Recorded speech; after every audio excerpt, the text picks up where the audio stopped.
ہمارے جسم سے وہ روح نکل جاتی ہے جسے موت کہا جاتا ہے، جسے موت سے تعبیر کی جاتی ہے۔ یاد رکھیں جو روح آپ کے جسم کے اندر موجود ہے، آج آپ چلتے ہیں روح موجود ہے، آج آپ آنکھوں سے دیکھتے ہیں، ہاتھ سے پکڑتے ہیں، پیر سے چلتے ہیں، آپ کا سارا وجود ہے، جسمانی سارا سسٹم ہے، لیکن یاد رکھیں جب یہ روح آپ کے جسم سے نکل جائے گی تو پھر آپ کا سارا وجود ختم ہو جائے گا۔ ہاتھ سلامت ہوں گے، پیر موجود ہوگا، آنکھیں آپ کے جسم کے اندر ہوگی، لیکن روح کے نکلنے کے بعد نہ آپ ہاتھ سے کوئی کام کر سکتے ہیں، نہ پیر سے چل سکتے ہیں، نہ آپ اس دماغ سے سو سکتے ہیں، نہ آپ اپنی آنکھوں سے کوئی چیز دیکھ سکتے ہیں۔ یعنی جب روح نکل جائے تو پھر موت ہو جاتی ہے۔ سنیں، موت سے پہلے یعنی زندگی سے پہلے عالم ارواح روح کی دنیا میں اور زندگی میں اس زمین پر یعنی اس دنیا کی زندگی میں پھر جب روح نکل جاتی ہے، روح کہاں ہوا کرتی ہے؟ تو جس دنیا میں مرنے کے بعد روح ہوا کرتی ہے اسے عالم برزخ کہا جاتا ہے، اسے عالم برزخ کہتے ہیں۔ اب یہ عالم برزخ کیا ہے؟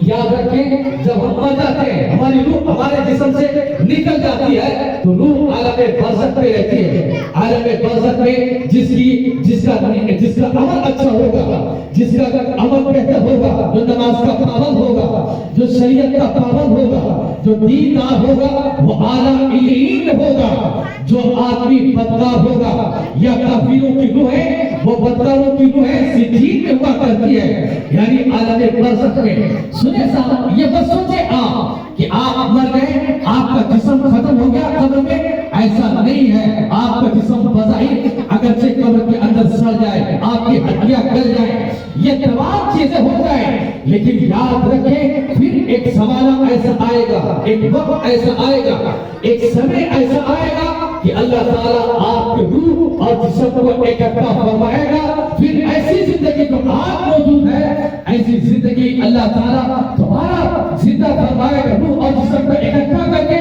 آپ کو میدان حشر میں جانا پڑے گا اور آپ کے سارے اعمال کا حساب و کتاب ہوگا۔ یاد رکھیں اسی کو کہا جاتا ہے کہ جب اسرافیل علیہ السلام تمہارا سور پھونکیں گے تو تمام چیزیں وجود میں آ جائیں گی، سارے انسان وجود میں ہو جائیں گے، سب کو حشر کے میدان میں جانا پڑے گا۔ اب یاد رکھیں ایک دنیا ہے روح کی دنیا، دوسری ہماری دنیا، پھر مرنے کے بعد عالم برزخ، اس کے بعد پھر دیکھتے ہیں جسم کے ساتھ ہماری روح کے ساتھ ہمارا جسم بھی موجود ہوگا۔ یاد رکھیں صاحب انبیاء کرام کی زندگی ان سے الگ ہے۔ انبیاء کرام جو آج ہم زندگی گزارتے ہیں وہ آخرت کی دنیا میں، بلکہ ان کی زندگی ہماری زندگی سے زیادہ بہتر ہے۔ انبیاء کرام کے بارے میں آتا ہے، حدیث میں ہے، پھر علماء جو اچھے عالم ہیں ان کے بارے میں بھی آتا ہے، اچھے حفاظ کے بارے میں بھی آتا ہے، یہ الگ بات ہے۔ بہرحال ہم یہ کہنا چاہیں گے ہمارا اسلوب ہماری روح کے بغیر ممکن نہیں ہے، لیکن روح جب دوبارہ ساتھ ہوگی تو پھر ہمیں میدان حشر میں اکٹھا ہونا پڑے گا، سارے اعمال کا حساب و کتاب ہوگا، ہر چیز کا آپ کو حساب دینا پڑے گا، اللہ کے سامنے کھڑا ہونا پڑے گا۔ کس میں جرأت ہے، کس میں طاقت ہے، کس میں اتنی ہمت ہے جو اللہ کے سامنے کھڑے ہو کر اپنے اعمال کا حساب دے سکے؟ میدان حشر میں، حشر کی تپش میں، محشر کی گرمی میں کس میں یہ قوت ہے جو اللہ کے سامنے اپنے سارے اعمال کا حساب دے سکے؟ نہیں صاحب، وہ طاقت نہیں ہے۔ ہمارے جسم میں آج تھوڑی سی تکلیف پہنچ جائے،